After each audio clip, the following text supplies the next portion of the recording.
అందరికీ నమస్కారం. ఔరంగజేబు సైన్యం ఎక్కడికి వెళ్ళినా కూడా దేవాలయాలు, గురుద్వారాలు, పుణ్యక్షేత్రాలు ఇలాంటి వాటన్నిటినీ వీలైనంత వరకు దోచుకోవడం, ఆ తర్వాత వాటిని నేలమట్టం చేయడం, ఇదే వాళ్ళ ప్రధాన అజెండా. కానీ వీటన్నిటికీ విరుద్ధంగా చిత్రకూట్లో ఒక దేవాలయం ఉంది. దానిని ఔరంగజేబు స్వయంగా నిర్మించాడు అని చెప్తారు. అదేవిధంగా దానికి కొన్ని గ్రాంట్స్ కూడా ఇచ్చాడు అనేసి చెబుతారు. ఇక్కడ మీకు ఈ థంబ్నెయిల్ కనపడుతోంది కదా, ఈ వీడియోలో నేను దీనికి ముందు వీడియో అనమాట అది. ఆ వీడియోలో చెప్పాను కదా, సిరాజ్ చెప్తున్నట్టు చిత్రకూట బాలాజీ ఆలయాన్ని ఔరంగజేబు కట్టించాడు, గ్రాంట్స్ ఇచ్చాడు, అదే కాదు ఇంకా చాలా ఆలయాలు కట్టించాడు అని సో అని చెప్పాడు కదా. ఆ వీడియోలో నేను లైట్గా మీకు ఆ ఇన్ఫర్మేషన్ చెప్పాను. ఫుల్ డీటెయిల్స్ కావాలని అంటే నెక్స్ట్ వీడియో చేస్తాను అని చెప్పాను కదా, దాని కంటిన్యూషన్ వీడియో అనమాట ఇది. ఎవరైనా చూడాలనుకుంటే ఆ వీడియో కూడా చూడండి, దాంట్లో ఇంకా ఇన్ఫర్మేషన్ ఉంది. ఇప్పుడు ఔరంగజేబు ఈ గుడిని కట్టించాడా? ఈ ఆలయంలో నిత్యం జరిగే కార్యక్రమాలకి ఎటువంటి ఆటంకం జరగకుండా, అదేవిధంగా అక్కడ పనిచేసే మహంతుకు కూడా ఎటువంటి ఆటంకాలు జరగకుండా ఆర్థికంగా ఎలా బలోపేతం చేయాలి అనేసి నిరంతరం జరిగే కార్యక్రమం లాగా ఈ ఔరంగజేబు ఆ గుడికి ఏ ఏర్పాటు చేశాడు, ఇవన్నీ కూడా ఈరోజు ఈ వీడియోలో తెలుసుకుందాం. ఇక్కడ రెండు రకాలుగా ఉంటాయి, రెండు మీకు నేను వివరిస్తాను. చరిత్రకారులు ఆధారాలతో సహా చెప్పే విషయాలను కూడా మీకు నేను ఇక్కడ చెబుతాను. దయచేసి వీడియో కంప్లీట్గా చూసిన తర్వాత మీ ఒపీనియన్ ఏంటి అనేది ఖచ్చితంగా కామెంట్స్లో రాయండి. ఇక విషయంలోకి వస్తే చిత్రకూట్ బాలాజీ ఆలయం వచ్చేసి మధ్యప్రదేశ్లో ఉంటుంది. ఈ ఆలయం గురించి స్థానికులు కొన్ని కథల రూపంలో, అదేవిధంగా జానపదలు పాడే ఆ గీతాల రూపంలో కూడా కొన్ని విషయాలు చెబుతూ ఉంటారు. వీటి ఆధారంగా చెప్పిన కథే ఇప్పుడు నేను మీకు చెబుతుండేది. ఔరంగజేబు ఎప్పుడూ చేస్తున్నట్టే ఎక్కడికైనా ఒక ప్రదేశానికి వెళితే అక్కడ ఉన్న దేవాలయాల్ని కూల్చివేయడం ఆనవాయితీ కాబట్టి తనకి ఆ క్రమంలోనే చిత్రకూట్కి వచ్చినప్పుడు కూడా మందాకిని నది ఒడ్డున ఉన్న ఈ శివాలయాన్ని కూడా కూల్చివేయండి అనేసి ఆదేశించాడట.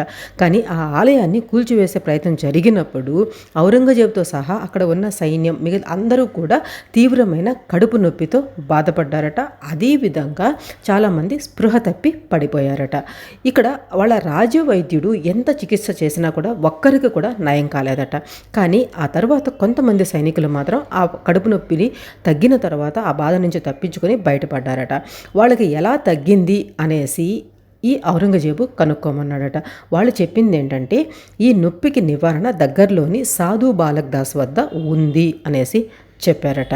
ఆ తర్వాత ఔరంగజేబు కూడా అక్కడికి వెళ్ళి ఈ సాధు బాలక్ దాస్ గారి దగ్గరికి వెళ్ళి తన కడుపు నొప్పిని తగ్గించమని వేడుకున్నాడట. అప్పుడు ఈ బాబా ఒక మంత్రం చెప్పారు, అదే కొంత విభూదిని అవి కూడా ఇచ్చారు. దాని తర్వాత అందరికీ కూడా ఉపశమనం జరిగింది. ఆ తర్వాత ఔరంగజేబుకు కూడా ఆ కడుపు నొప్పి ఇవన్నీ కూడా తగ్గిపోయాయట. ఆ సమయంలోనే ఔరంగజేబు ఆ చిత్రకూటిని విడిచిపెట్టేసేయాలి, ఆ శివాలయాన్ని కూల్చివేయద్దు అనేసి ఆదేశించాడట. ఆ తర్వాత సైన్యం ముందుకి వెళ్ళిపోయింది. ఈ సంఘటన జరిగింది చెప్పేది ఏంటంటే 1683 నుంచి 1686 మధ్యలో జరిగింది అనేసి చెబుతారు. ఈ పాయింట్ బాగా గుర్తుపెట్టుకోండి. తరువాత జరిగింది ఏంటంటే ఔరంగజేబు అక్కడ బాలాజీ ఆలయాన్ని నిర్మించాడు. ఆ తర్వాత అక్కడ పనిచేస్తున్న పూజారి అంటే మహంత్ అంటారు, ఈ బాలక్ దాస్ గారి పేరుతో ఒక ఉత్తర్వు కూడా జారీ చేశారంట. అంటే అప్పుడు రాగి బాటి మీద రాసి ఇస్తారు కదా తామ్రపత్రాలు అనేసి, ఈ విధంగా శాసనాలు అనేసి. ఆ శాసనం ప్రకారం ఔరంగజేబు ఏంటంటే ఆ ఆలయానికి రాజపోషణ కింద ఆ నిర్వహణ కోసము, తర్వాత అక్కడ వాటన్నిటి కార్యక్రమాల కోసం సమీపంలో ఉండే 8 గ్రామాలని ఈ ఆలయానికి రాసించారంట. రాసించేసి దాన్ని ఒక గ్రాంట్ లాగా ఇచ్చారట. అంటే ఈ గ్రామాలు ప్రస్తుతం అలహాబాద్ జిల్లాలోని హముత, చిత్రకూట్, రోడ్రా, సారయ, మాద్రి, జార్వా అండ్ దొహారియా, ఈ 8 గ్రామాలని ఈ ఆలయానికి శాశ్వతంగా రాసించారంట.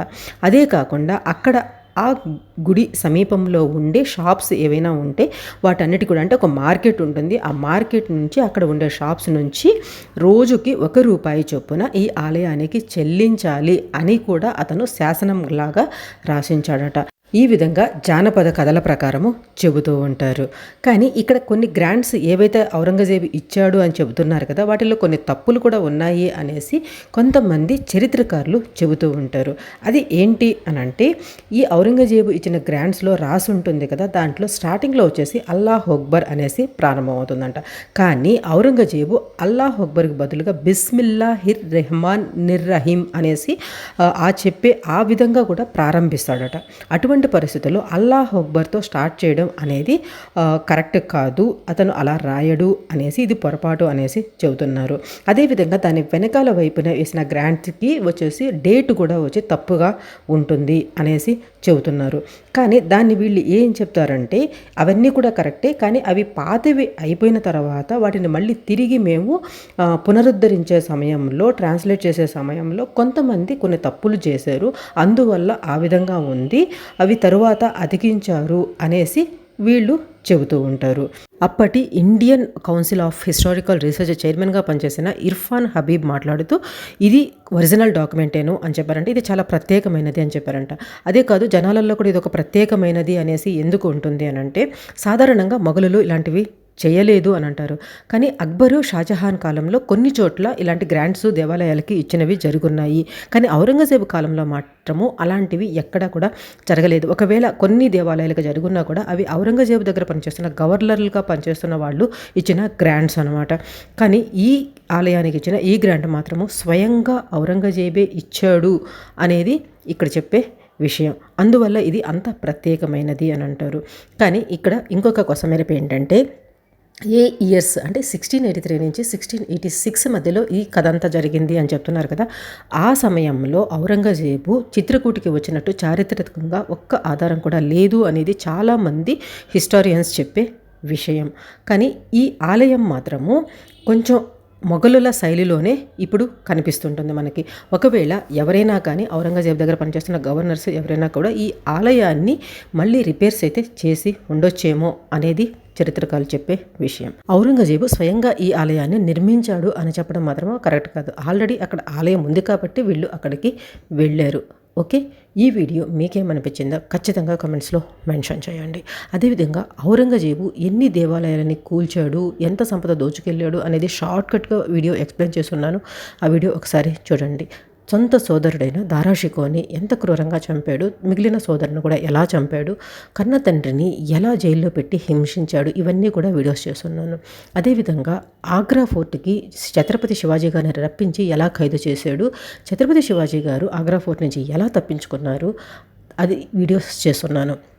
అదేవిధంగా మరాఠా సామ్రాజ్యంలో ఛత్రపతి శివాజీ గారి మరణం తర్వాత జరిగిన పరిణామాలు ఏంటి, ఆ తర్వాత ఎవరు ఆ సింహాసనాన్ని అధిష్ఠించారు, చివరికి పీష్వాల చేతిలోకి ఛత్రపతి శివాజీ గారి రాజ్యం పీష్వాల చేతిలోకి ఎలా వెళ్ళింది, ఇవన్నీ కూడా ఎక్స్ప్లెయిన్ చేస్తూ నేను వీడియోస్ చేస్తున్నాను.